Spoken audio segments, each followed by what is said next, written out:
Chapter 29. A is for Apple. 2 days later, I went into the Manor's library and closed the door behind me with a loud thud that echoed in the enormous room. Stasha, who sat in a long wooden table at the middle of the room, jolted. "You dreadful miscreant," she shouted, but then laughed. "How'd I know I'd find you here?" I smiled as I headed toward her. Tables and bookshelves twice as tall as me surrounded me. The ceiling reached 3 stories up, complete with balconies and ladders that ran along the shelves so you could climb to reach books real high up. If possible, the room made me quiver with excitement even more than the first time I stepped into the mansion. I could finally study all these books, all this information from the old world, if only Chud could be here to see it. And Marf. "What are you reading?" I asked. "Oh, I'd scarcely call it reading at this point." She closed a hardcover book that lay on the table. It was in pretty good shape with brightly colored, fuzzy-looking creatures on its cover. "Just familiarizing myself with the ABCs. Apparently, A is for Apple." "Is that right?" She nodded with a smile. "It's odd knowing so many words yet being incapable of spelling them." "You will soon enough, I bet." She chuckled. "For certain. At any rate, how's the laboratory investigation coming along?" Yesterday morning, Stasha and I sent a couple of factions over to the rural part of Middleton to check out the lab. I'd just gotten back from seeing how they were doing. I'd taken the Battlelux family transport on my own, just had to ride in such a priceless car. "Good," I said. "They were able to figure out how to make the cure pretty easily. Overtook the ruler's servants there and made them tell them. Turns out they can make a ton of the stuff too, so we should be able to get it to everybody in Middleton by the end of the week." Stasha beamed. "That's wonderful." "Yep, and we should be able to get it to everybody in Peapack, Flemington, and Chester by the end of the week after that. Yesterday's invasions of the other towns' leaders had also gone well. As we heard last night from the messengers, the towns had easily overthrown their rulers, who'd been corrupt just as we thought. Of course, we'll get it to those who need it soonest first." Stasha's smile deepened. "Fantastic. What about the prison?" "The whole Battlelux family and all their loyal servants are safely locked away, at least until we figure out what to do with them." "Well, I imagine we'll allow them to rejoin society once we have a new order in place and have made certain there's no way for them to rise to power again." I chuckled at the word power. That was a type of power they'd never revive. Stasha and I would make sure of it. "Well, it'll definitely take a lot of time to make a new order." I glanced around at all the towering bookcases, though there's probably lots of great info in this library on rulers from the old world. What were they called again? Governments? That could help us make a good one.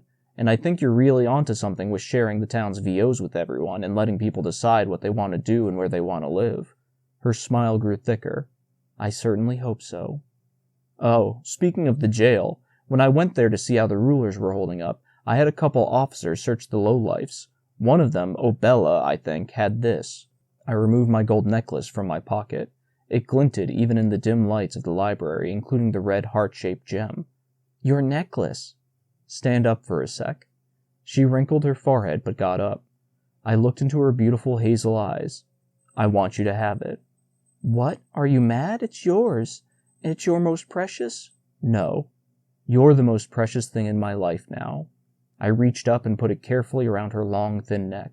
Before I could pull away, she stepped forward and planted her lips onto mine. So soft, and surprisingly wet. I felt like I'd just been filled with helium and was floating toward the 3-story ceiling. We both pulled away. That rich grin framed her face again, and a warm, fuzzy feeling replaced the helium.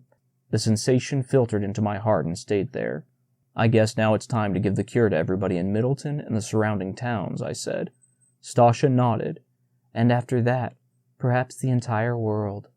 "Yeah." I looked up at the ceiling. It'd be like a whole new Earth. The new world. I couldn't have said it better myself. "Oh, one last thing. Follow me." I grabbed her hand. She scrunched her lips, but I led her out of the library and down a hallway to the Manor's nursery. The room was 3 times the size of the 2 I'd seen, with the ceiling 3 times as high. I led her to the 2 giant cribs in the middle of the room. The other 2 cribs, which must have been used along with these 2 for each generation of rulers when they'd been babies, had been moved to a storage area.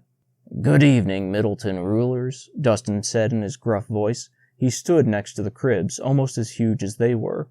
"Stop saying that," I said. "Stasha and I aren't going to rule Middleton. We're going to start a new order. We have no idea who's actually going to be in charge of it." Dustin shrugged. Stasha and I peered over the crib's rims. A baby wrapped in a silk sheet lay in each. A stuffed animal that was plump and in good shape rested next to each. One a whale, one a teddy bear. "Say hi to the twins," I said. After I checked out the prison, I went to the nurture factions to look for our kids. Everybody had returned to their respective factions after the mansion battle, including the Razors along with the babies they looked after. I've got to admit, I wanted to find our twins first thing, but that wouldn't have been right. Figure out the sharing the cure thing before anyone else could die too young. And Stasha had to stay at her post at the manor to keep an ear out for any potentially hazardous news from messengers she might have had to act on. "Turns out we have 2 boys named Goran," I said.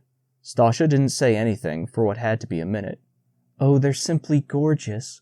She wrapped me in a vein-squeezing hug, then gave me another kiss on the lips that sent me to the nursery ceiling. Dustin, who'd volunteered to babysit our twins, stayed quiet.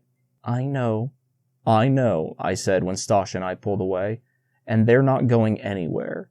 And since they're part of the 4th generation, the first of the new world, I think it's only fitting we change their names."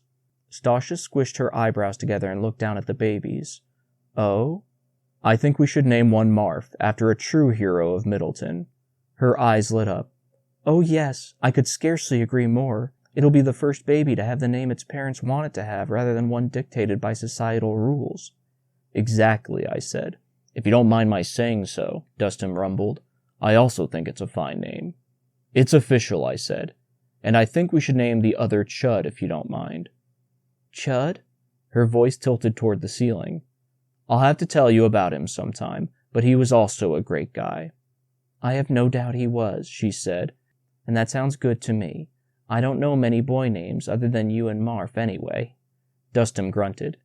"And Dustin?" Stasha picked up baby Marf and I picked up Chud, and we cradled them silently for at least half an hour. "We should probably get back to the library," I said. "We've got a lot of work to do." "Sounds like an excellent idea to me." We laid the twins back into their cribs. Before we closed the nursery door behind us, Dustin called, "Have a wonderful evening, Middleton rulers."